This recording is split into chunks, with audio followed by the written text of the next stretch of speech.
Good afternoon, good evening, good morning. So before I start my report, I'm I'm going to introduce myself.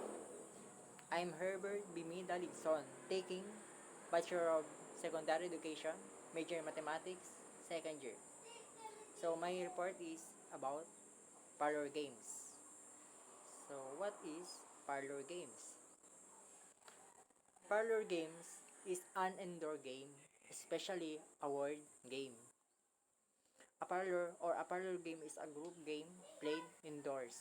They were often played in a parlor. These games were extremely popular among the upper and middle classes in Great Britain and in the United States during the Victorian era. So one of the activities of the celebration in the Filipino games commonly known as parlor games, played by children and adults during Christmas parties and using instruments usually found at home like plates, soft drinks, bottles, dress, and etc. So, my first parlor game is Simon Says. So, Simon Says.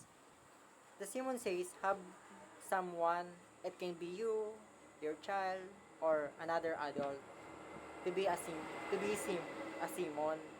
The player can only obey the orders if it has a Simon Says before it. So, if Simon says jump, all the players must jump.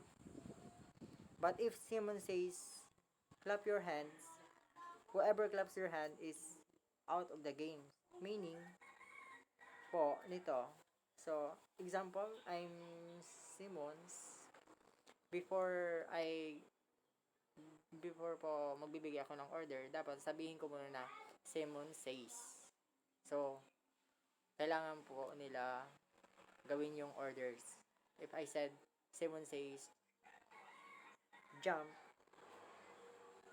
dapat po lahat ng player ay magsitalon or else they are out of the game. But if I said clap your hands, tapos po may mga tumalon or may mga nag-clap their hands, out na po sila sa games.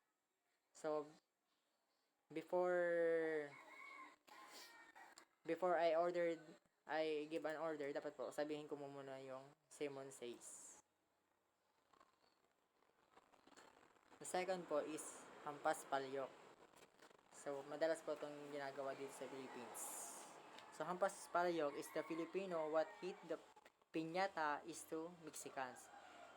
Each child is blindfolded, given a bat, and lead to a hanging palayok, shock full of goodies like lollipops and chocolates coins. The truth is, no one wants to be that poor kid who hits the palayok. While the palayok breaker struggles to remove the blindfold, the rest of the kids swoop in the claim the bounty. So, kahit naman po siguro sino, ayaw yung maging sila yung taya, sila yung maghampas ng palayok kasi pag ikaw yung taya, ikaw yung maghampas ng palayok, pag nahampas mo na, yung mga nakapaligid sa mga bata, mauunahan ka ng makakuha ng mga candies or coins or anything else. So, lugi yung tagapalo ng palayok.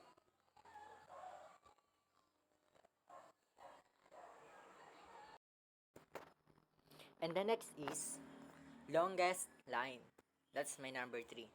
So, ito po yung longest line na sinasabi ko. One of the popular games in the Philippines. You find out who the future strategists are with this fun group game that uses a lot of creativity. Kids and parents are formed into groups and tasked to make the longest line possible using everything at their disposal. This includes themselves, clothes, accessories, and more.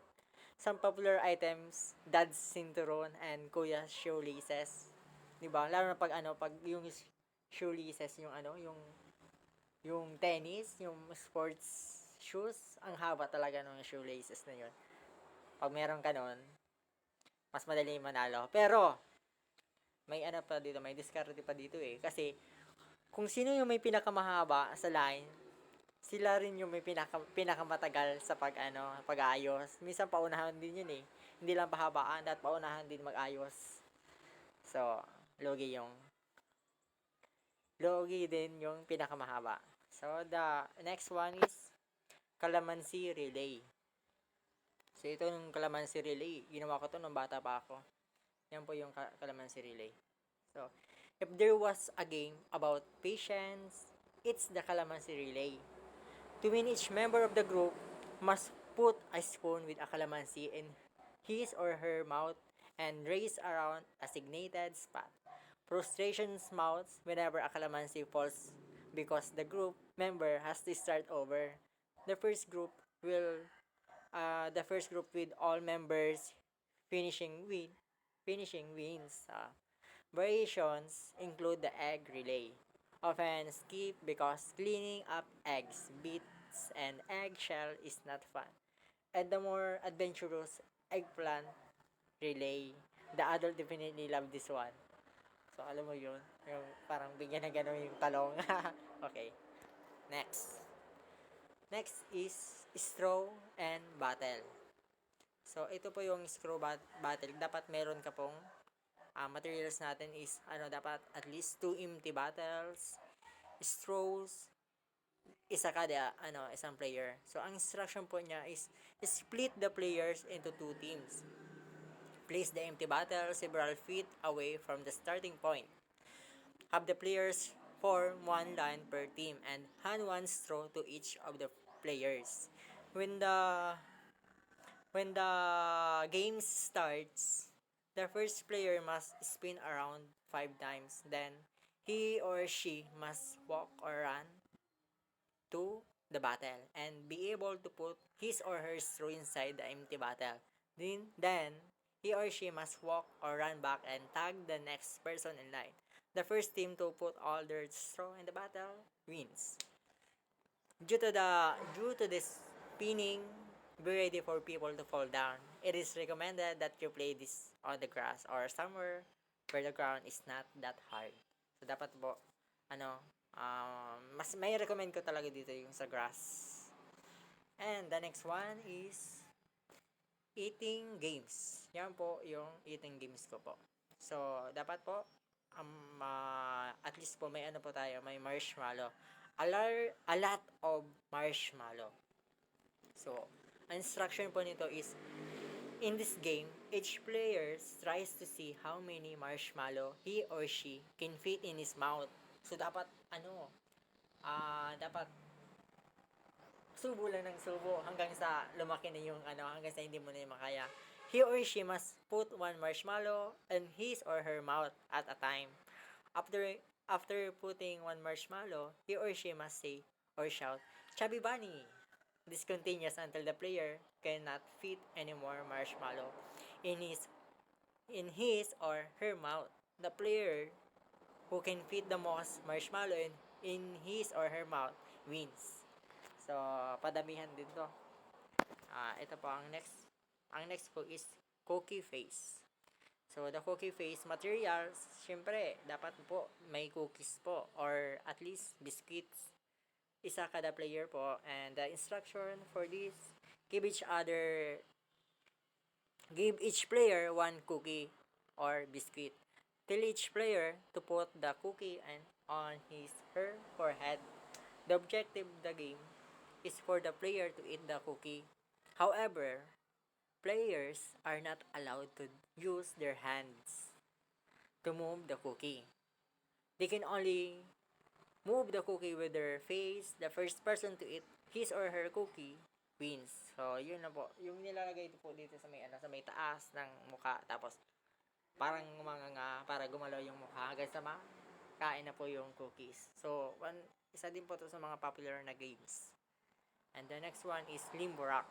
So, kung ikaw ay flexible ang katawan mo, parang kaya mong baliin yung katawan mo, nababagay ka dito.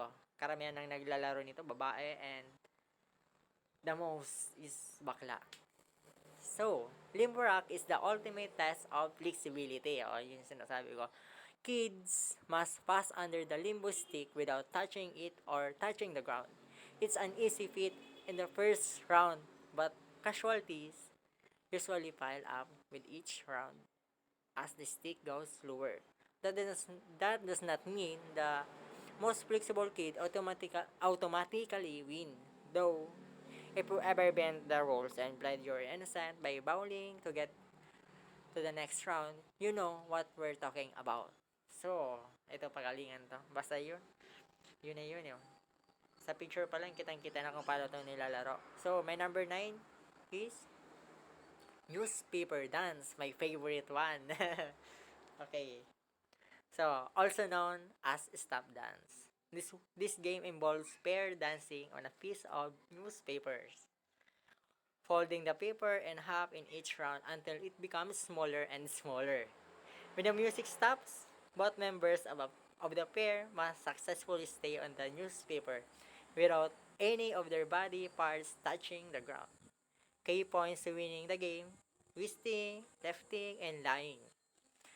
My foot is small and delicate enough to fit this tiny paper square. So, ito po yung isa to talaga sa pinaka-paborito kong games.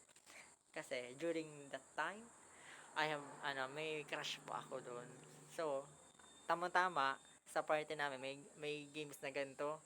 So, I invite her na maglaro noon. So, enjoy. Next one, the last one is Trip to Jerusalem, aka musical chairs. So ito po, whenever did find out why this game is called Trip to Jerusalem, they say the name originated from Germany, but it's a certified staple at every kiddie party.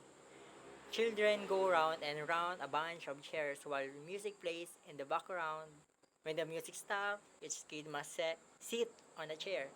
There is always one less chair than the number of children. So, whoever does not have a seat is sadly eliminated. So, alam naman natin din ba yan? Paunahan na lang sa upuan. Pero, nung bata ako, may diskarte ako dito eh. Yung dalawa na lang kami. So, nangdaya ako. So, maunahan na talaga ako kasi nung nag-stop yung music, nakaharap talaga sa kanya. Ang ginawa ko, kinuha ko yung upuan at ako umupo. Nandaya ako. So, panalo pa rin yung kalaban kasi nandaya ako. So, that's all. Thank you. And that's my face. Remember. Thank you.